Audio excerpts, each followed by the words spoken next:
Alright, so you ever find yourself going through your friends' Facebook pictures or Instagram feed, and then this weird feeling comes over you?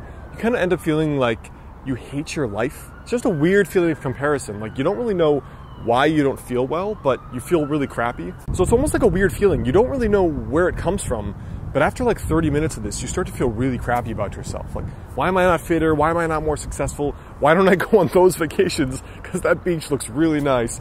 And what's wrong with me? Well, in today's video, let's talk about what's going on with social media addiction and why Facebook is making you hate your life.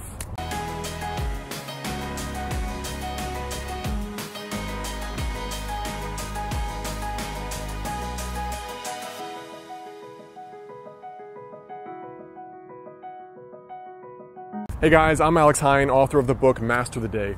Now, the first thing that's really kind of interesting is that the other day I was going through a friend's Facebook feed and I was noticing like how well he was doing at work, how cool his vacations were, how attractive his girlfriend is, and all these things he was doing, and like how fit he'd become in the past few years, and how all these projects he was working on were materializing. And I kind of thought to myself, because I was getting a little bit jealous, and I had this strange moment after I felt crappy about myself for like 3 hours. And the weirdest thing was that I actually realized that I was just as fit as he was. I was more successful than he was. And all this stuff in my life was exactly the same as in his life. But when I was watching it, almost like I was watching this movie, this highlight reel, it ended up making me still hate my life. And I thought that was really interesting because I don't know how I could have the same thing, and yet when I'm watching it, it makes me feel like I'm inferior. Like my life is crap, that I'm less intelligent, that things aren't working out.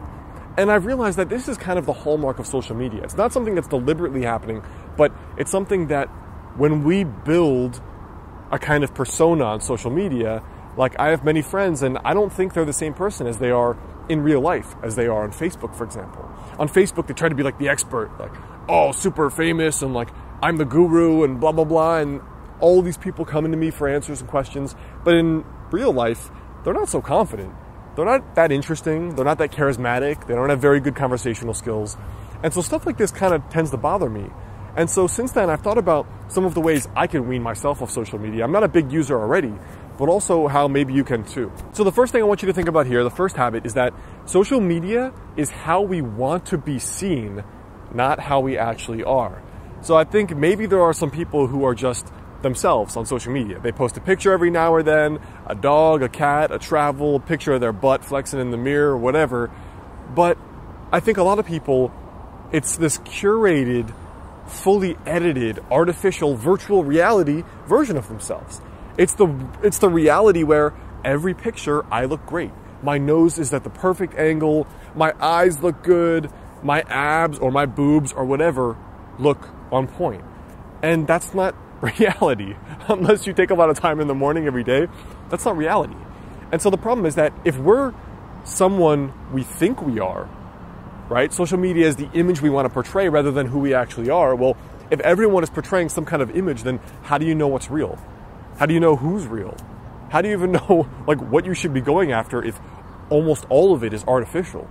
If there's so much vanity and there's so much ego and there's so much shallowness going on there, if no one is who they actually are, but instead, if we're the way we want the world to see us, it's almost like the blind leading the blind, because it's like the fake leading the faker, leading the fakest, and everyone's imitating each other, so it's like a perpetual cycle of fakeness. So when you find yourself comparing yourself to people like this, remember that a lot of it, honestly, is people showing how they want to be seen, and not maybe how they are. Maybe that goes for your idol. Maybe that goes for someone you respect and you admire, but it's something to think about. Now, another thing to think about here is that social media is not even real. Think about the irony of this. Social media is virtual reality. It doesn't exist anywhere. They're digital pictures that don't physically exist. It's an alternate reality we've built, almost like we put ourselves in the body of Sims. And in the Sim body, we're that fit dude, or we're the hot girl, or we're the person with the nice big house and the 3 kids and the yard and the car. It's a complete virtual reality. So when you think about it, we've got a whole generation of kids and humans that are being brought up in a reality that doesn't even exist. It's helping people focus on the wrong things because it's helping them focus on virtual personas of the external, of the material, rather than how often, like, here's a good example. How often do you see people where their social media feed is really spiritual things, right? How often do you see that? Their feed is, pictures of meditation and monks, and maybe even themselves meditating, maybe themselves doing healthy spiritual things without a single picture of their physical body, or a single picture of the meals they ate that day, or a single picture of somebody flexing or doing a yoga pose, or in a nice tropical location, or of an attractive woman or an attractive guy. How often do you see that? Because if thoughts are things and what we think about we become, if you think about it like that, if you think about life like that, look at what social media is creating. It's creating a world of all of us focused on, number one, the materials, nothing wrong with that, but possibly on the wrong things. So it's kind of disappointing to me, because if we're focusing on what's not real, social media is virtual reality, maybe there's more people focusing on their virtual persona than the one in real life. And I don't know about you, but a lot of my friends spend probably a solid hour to 2 on social media a day. And those are busy people that are professionals. So imagine what you could do, what you could create in an hour or 2 a day. Well, I wrote 2 books, each one in 1 hour per day. I got really fit in 1 hour per day. Like, there are so many things you could do. You could save for that vacation internationally in 1 hour a day, easily. With 1 hour a day extra of work, even if you made $10 an hour, you could take that international trip in 1 hour a day. So it makes me afraid, because if people focus more on the virtual reality than on their actual daily reality, what kind of world is this going to be creating? People with followers, but in reality, their lives are in shambles. It's kind of interesting, right? The dual life paradox. Last thing I want to leave you with here is that social media, this kind of virtual reality, the paradox is that we think we are savoring life by taking that picture, writing that article, shooting that video, but the paradox is that we just missed life. We see this incredible sunset. What's the first thing we do? Pull out the phone and put it on friggin' Snapchat.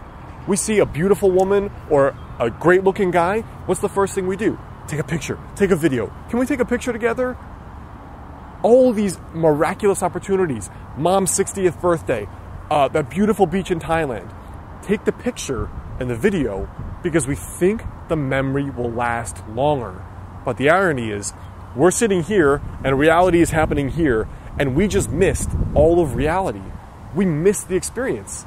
And so it's so interesting that it's such an interesting paradox. We think that by taking the picture or doing the video, we are preserving life. We're preserving that chance, that event, that opportunity, that beautiful sunset, that beautiful woman. But the irony is that we missed the whole point. We missed the picture, missed the experience. We missed life. That's one thing I want you to think about today, guys.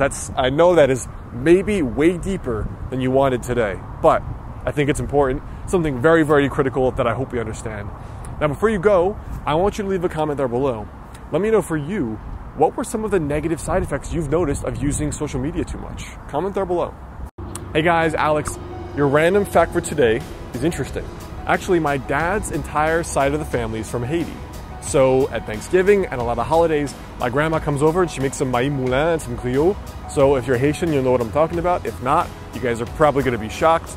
And I want to actually open a medical clinic in Haiti for Chinese medicine, believe it or not, for acupuncture and Chinese medicine. That is something to do in the future, so if you have a connection, intro me.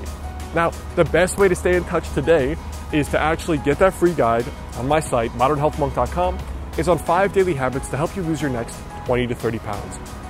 From there, you can get my latest video, and you can click the monk dude right there to subscribe to get the next video when it's out.